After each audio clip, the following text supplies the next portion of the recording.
Seriamente. Oye, estaba viendo lo que analizas en tu colaboración del Financiero de esta mañana, que tiene que ver con las tensiones del actual gobierno de la República y de México en general, pero bueno, las tensiones externas y las tensiones internas, y esa es una revisión precisamente, pues sí, del tema de los aranceles. Vamos a ver qué pasa en las próximas horas con el asunto de las presiones de Estados Unidos sobre este tema y en general lo que estamos viendo con México, la entrega de los 29 capos, la forma en que fueron entregados, trasladados a los Estados Unidos. Por un lado está pues la concesión que se hace para ponerle aranceles también a China por parte de México, y Estados Unidos quiere que lo haga para Canadá, y bueno, pues eso en general hay un clima de enorme tensión internacional para efectos de México, pero en general hay tensiones por todos lados, además de lo que ya hablamos de Ucrania más temprano, y las propias en relación a la política mexicana. Así que, ¿por dónde vamos? Pues mira, titulé el artículo entre el country y las rancheras. Me faltó incluir los valses del Danubio, en fin, muchas otras cosas, porque el desconcierto, si seguimos con la música, es internacional. Y obviamente lo que tenemos hoy es, por un lado, una fuerte presión de parte de Estados Unidos.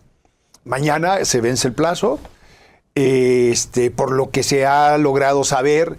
Indudablemente parece que lo de los aranceles sigue. Lo que no queda claro es si el porcentaje del 25% se mantiene, si es genérico o va a ser más bien determinado por ciertos productos, ciertas líneas de exportación de México a Estados Unidos. En fin, está por verse, pero eso se verá en las próximas horas. Y a pesar de los esfuerzos que parece hacer el gobierno mexicano, bueno, lo vimos la semana pasada, la entrega de 29 presos mexicanos, sin ningún procedimiento de extradición como tal, ¿no? Aunque el gobierno mexicano haya dicho tal cosa, el gobierno norteamericano lo dice en todas sus letras, no nos los entregaron. Es una entrega. Bueno, así lo explicó el fiscal, dijo, no es una extradición, estamos hablando de un traslado, de una entrega, y lo sustentó en el artículo 5 de la Ley de Seguridad Nacional. Pues sí. A nombre de ese artículo 5 pueden pasar muchas cosas. Ese es el problema. ¿Qué tanto estiras los argumentos? Legales, procesalmente, yo creo que hay un tema, yo no soy abogado, ni me voy a meter por ahí.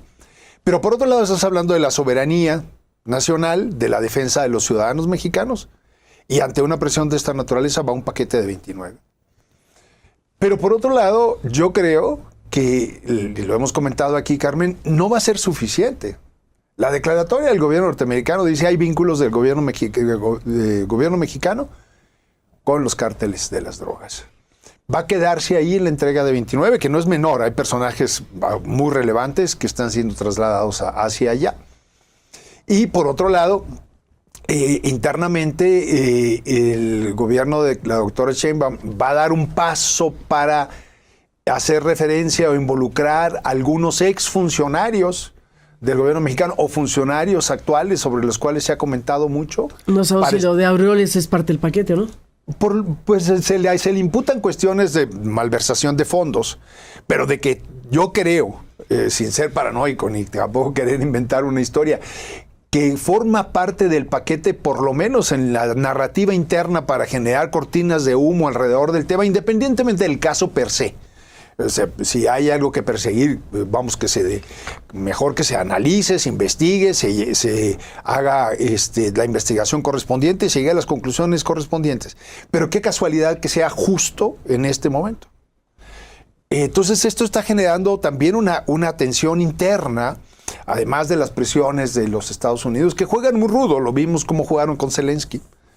Que por cierto, qué interesante la reacción de los europeos. Inmediatamente lo arroparon, pero hablan de algo que no se hablaba desde el término de la Segunda Guerra Mundial, armar a Europa otra vez, y los alemanes armarse. En fin, hay muchas cosas que tendrían que no es poca cosa lo que pasó el fin de semana. No es nada sencillo lo que pasó, es una cuestión, pero que sí le pone a México los parámetros de qué tanto estirar la cuerda y qué tanto presiona a Trump y qué tanto se da por atendido o no atendido.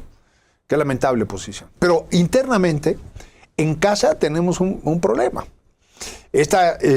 No habrá, pregunto, algunos exfuncionarios que ya no pueden ser tan lejos de gobiernos de Peña, Calderón, ya involucran a los exfuncionarios de hace pocos años atrás en el gobierno de López Obrador o actuales funcionarios sobre los cuales se ha hablado mucho, y que debe haber una cierta tensión interna hasta donde están cobijados por toda la coalición gobernante de la 4T. Pero el otro síntoma de una rebelión en casa, parafraseando a Orwell, es toda la iniciativa de reforma político-electoral, que ya es el segundo golpe en ese sentido, de rebelión en casa, porque la reforma propuesta por López Obrador era una reforma muy ambiciosa.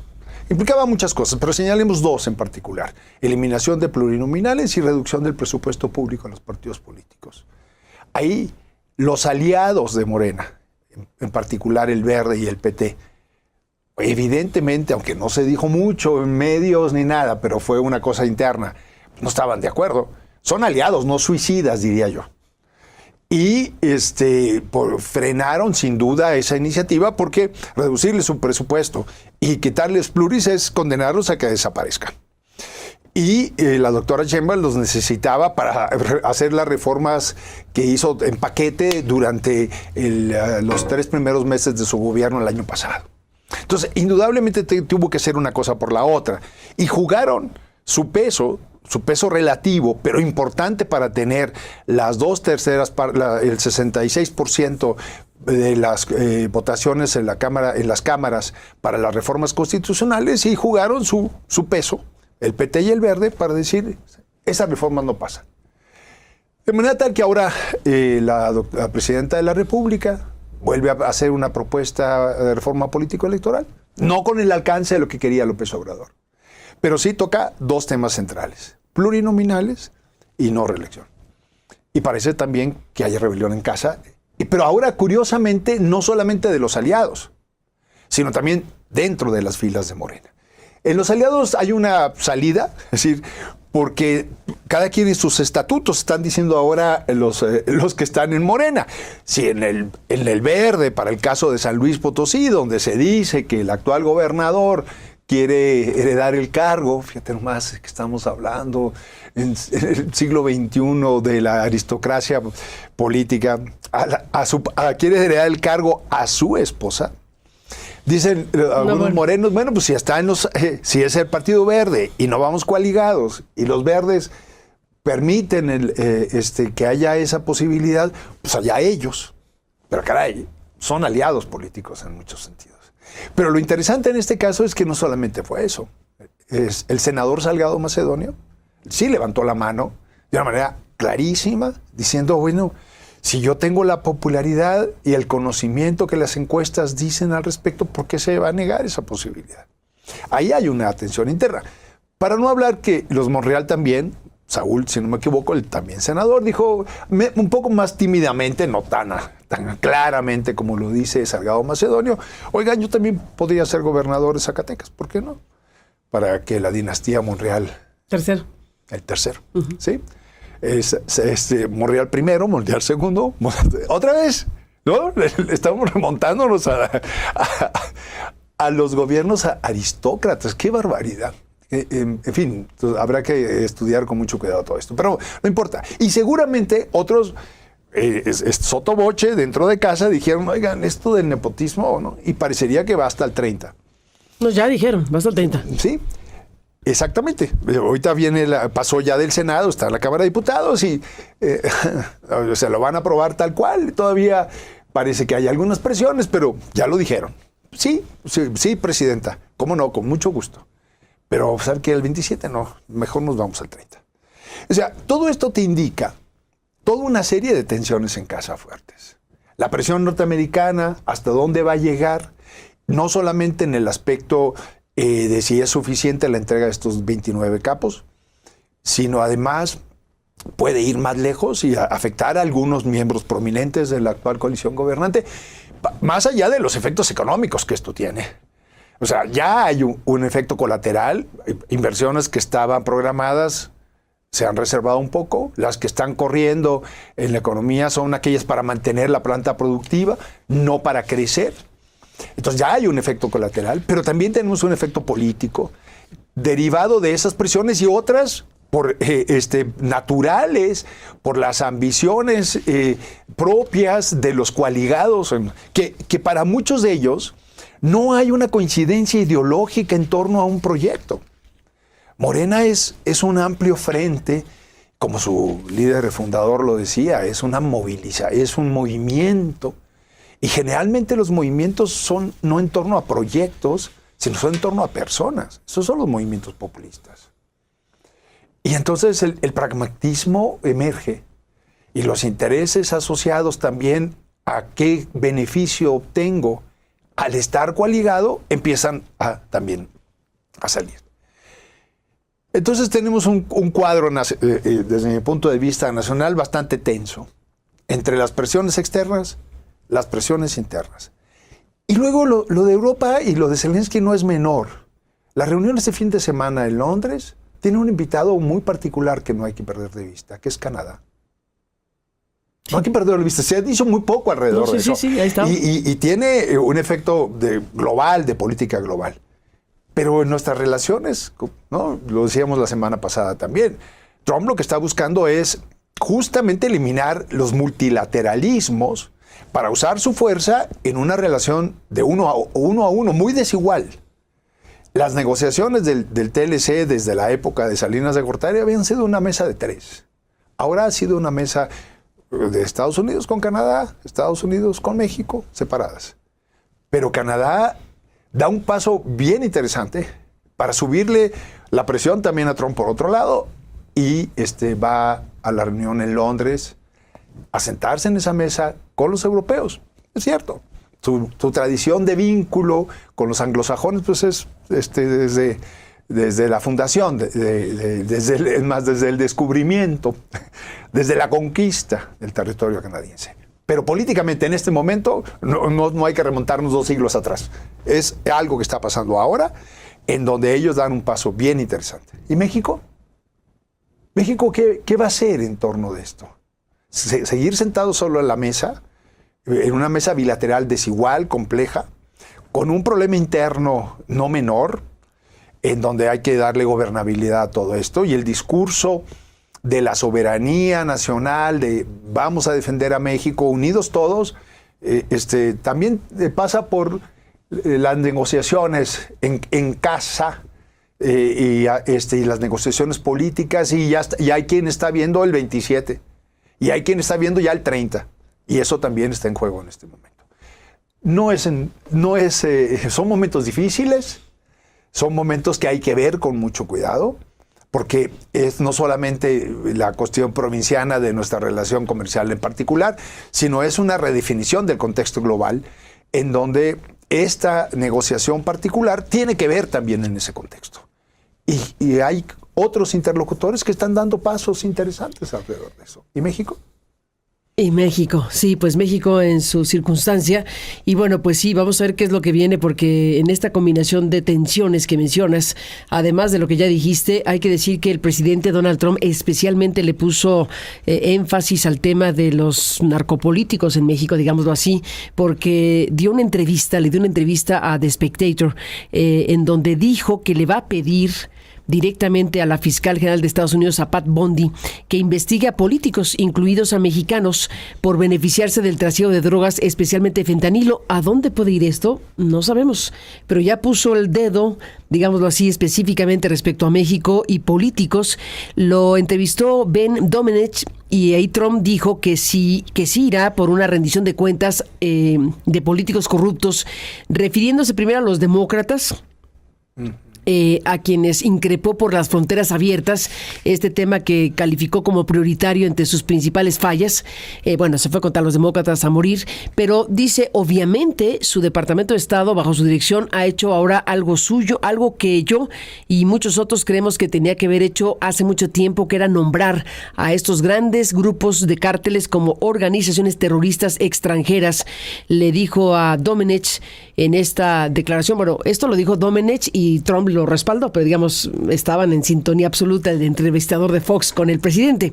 Pero aquí, al final de cuentas, lo que dice, y sí dice Donald Trump, es: Bueno, ciertamente recomendaría que se les investigara, dijo Trump, quien destacó la gran labor que ha realizado la fiscal Pam Bondi, a quien encargaría iniciar labores investigativas sobre si consideraría una acción cinética en México, una acción abrupta, una acción fuerte en México. Donald Trump se limitó a responder que preferiría no decírselo. O sea, como diciendo, si estoy pensando algo así, no te lo voy a decir, o no ahorita. Hay que decir que este elemento pues está aquí zumbando en México, ¿no? ¿Hasta dónde está Donald Trump planteando el tema o qué está pensando o en qué se está pensando o en quiénes está pensando cuando se habla de personas en México vinculadas al tema del fentanilo y del crimen organizado? Le preguntó, el entrevistador le dijo, ¿va a pedir cuentas a muchos de esos políticos corruptos que se han beneficiado de este tráfico de personas y del vertido de fentanilo, incluyendo a los principales mexicanos? Y bueno, pues entonces dijo, ciertamente recomendaría que se les investigara, dijo el mandatario, quien destacó la gran labor realizada por Pam Bondi, a quien le encargaría iniciar labores de investigación. ¿En qué se va a traducir esto? Ni idea. Pues el tema lo trae en la cabeza el señor Trump y su administración lo traen en la cabeza. Desde el primer momento que anunciaron los aranceles, acuérdate que hubo un boletín de la Casa Blanca en donde se decía con todas sus letras, hay vínculos entre el gobierno mexicano. Alianza fue la palabra. Alianza, efectivamente, lo recuerdas muy bien. Y grupos criminales del narcotráfico que después fueron calificados como terroristas. Entonces, le sube el tono, ¿no? Es decir, vínculos, alianzas, y le sube el tono porque los califica de terroristas con las implicaciones que eso tiene para el margen de acción que Donald Trump y su gobierno podrían tener para actuar. Pero después no solamente es el boletín de prensa, después él hace una declaración expresa alrededor del tema y ahora lo deja ver con todas sus letras. El tema lo traen en la cabeza. ¿Hasta dónde subir? ¿Y hasta dónde se trata, Carmen? Pues es la otra cosa. Simplemente una arma de presión para negociar mejores condiciones en lo que tiene que ver con el tratado comercial, o se trata realmente de un tema que ellos están viendo como un tema de seguridad nacional. Así lo pone. Así lo pone. Es una emergencia. Es una emergencia. Entonces, no es una narrativa solamente pragmática de que quiero sacar las mejores ventajas en términos comerciales, aranceles, en fin, traslado de plantas de un lado a otro lado de la frontera, etc., China, lo que sea. Hay una lógica también de seguridad nacional asociada al análisis del tema. Entonces, ¿es suficiente con lo que el gobierno mexicano está haciendo hasta el momento? ¿O hay que atender la estructura del problema como ellos lo ven? Y en esa misma lógica, hay que decirlo aquí, Edmundo Jacobo Molina, en esa misma lógica, el gobierno de México y la Fiscalía General de la República es que traslada a 29 personas por seguridad nacional. Así es. O sea que aquí hay una conexión importante porque finalmente en algún momento Omar García Harfuch dijo, bueno, pues que le llamen ellos como consideren, que les llamen terroristas, como diciendo, pues es asunto de ellos, pero al final México está tomando la misma ruta para sostener jurídicamente el envío de 29 personas no extraditadas, sino expulsadas. No, y además... Y conecta una cosa con la otra. Al final el discurso de Trump va reforzándose pues con esta decisión. Claro, y además el triste reconocimiento del gobierno mexicano de que también no había condiciones para juzgarlos en el país. Lo que dice es que, bueno, ya le respondió el Poder Judicial porque dice o los iban a liberar o iba a haber algún tipo de circunstancia con los jueces insinuando que pues estaba una circunstancia de corrupción judicial, pues para los 29 se entendería, lo cual ya le respondió la judicatura y demás cosas. Tremendo todo. Tremendo, porque la judicatura obviamente le dice... Si hay algo, denuncia específicamente. ¿Sí? ¿Por qué procedes de esa manera? No había ninguna denuncia. ¿Dónde está la denuncia? Preséntala. Sí. Fíjate nomás el rompecabezas, o más bien el tiradero en la mesa, ¿no? Empieza a haber una serie de daños colaterales a todo esto.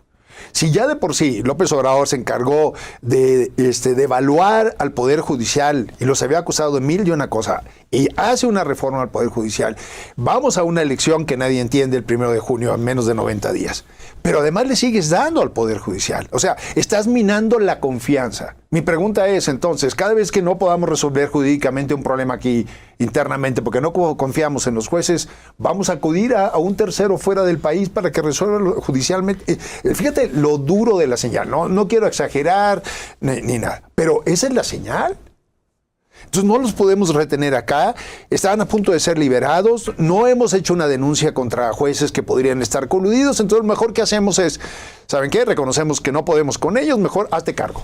Y con eso queremos cumplir con ciertas condiciones que nos pusieron para las negociaciones. Más bien eso, primero. Y entonces empiezas a juntar las piezas, es cierto. Primero eso. Pero los efectos colaterales son mucho mayores, ¿no? Y luego, además, se anuncia esto diciendo el secretario de Seguridad que es una decisión del Gabinete de Seguridad, no de la Presidenta de la República. Cuando ella preside el Gabinete de Seguridad y lo presume semanalmente, entonces, espérame, ¿de qué se trata? Entonces, están cobijando a la Presidenta de la República. ¿Por qué razones? Si esto no sale bien, hay otros fusibles. ¿No? Es decir, está poniéndose en evidencia muchas cosas. Sí, es interesante eso, porque efectivamente se digamos, deslindó absolutamente a la presidenta de algún tipo de responsabilidad. En la narración que hace Gertz Manero, dice, bueno, nos solicitaron esto con el sostén jurídico del artículo 5º y la Constitución, y lo que citó el viernes pasado es que se decidió de inmediato, en horas, dijo. En horas de que nos pidieron a estos 29 a que los enviamos, dijo, en horas se decidió. Y muy puntualmente Omar García Harfuch dijo, y esto no fue decidido por la presidenta. Eso es muy sorprendente. Cuando ella es la primero quien tiene el mayor cargo de las Fuerzas Armadas, y además ella preside el Gabinete de Seguridad, y es evidente, lo presume una semana o tras otra, ella está al cargo de eso. Entonces aquí hay una implicación también de carácter político, de blindar a la presidenta y evidenciar de que se trata de un tema no menor. También dijo que no tenía nada que ver con lo de Aureoles. Dijo, ese es un asunto de la Fiscalía General de la República. Exacto. A mí ni me pregunten porque no es asunto mío. No es mi tema, es al fiscal. Sí. ¿No? Se está poniendo... Y sí, formalmente es un asunto de la Fiscalía. Claro, formalmente es un asunto de la Fiscalía. De la Fiscalía Anticorrupción. Pero su antecesor no perdía la oportunidad para hacerse cargo de una tras otra, y irse colgando medallitas. En este caso estamos viendo una narrativa un poquito distinta, porque también los temas tienen mucho mayor trascendencia. No quiero menospreciar lo que pasó hace apenas 2 años atrás. Pero en el contexto global tiene otra connotación todo esto. Y aquí hay un blindaje en la narrativa a la presidencia de la República. Y con todo lo que se está poniendo sobre la mesa y las decisiones que se están tomando. Nos pidieron, en horas tuvimos que actuar, actuamos, fue una decisión. Cuando la misma presidenta de la República en la mañanera había anunciado que a las 11 de la mañana estaría el fiscal y el secretario de Seguridad en una conferencia de prensa. ¿Ella no sabía entonces de qué iban a hablar en esa conferencia de prensa? No creo. No creo, ¿verdad? No creo. ¿Verdad? Entonces ella, para que lo anuncia, ¿no? Que ellos salgan y digan lo que tengan que decir. Pero está haciendo el preámbulo, la preparación de la opinión pública para que, ojo, va a haber una declaración importante. Pero yo no tengo nada que ver con ella. Para ahí. Cuando la concentración del poder en el Ejecutivo, todo lo que se hizo de reformas fue para eso, y ahora empieza a haber ciertos deslindes que habrá que ver. A lo mejor en la política real es algo que hay que hacer en el diseño de la política y cuidar por todo las decisiones que están por tomarse. Eso es lo que a mí me queda claro. No están por tomadas. Las decisiones que están por tomarse. Sí, eso es lo que viene. No veamos solamente lo que ya pasó. Es mucho, que lo ya que ya mucho. pasó. Uh-huh. Muchísimo. Están preparando el terreno de lo que viene y tener, pues, ahora sí que elementos para poder no gastar todo en esto, sino tener todavía elementos de margen.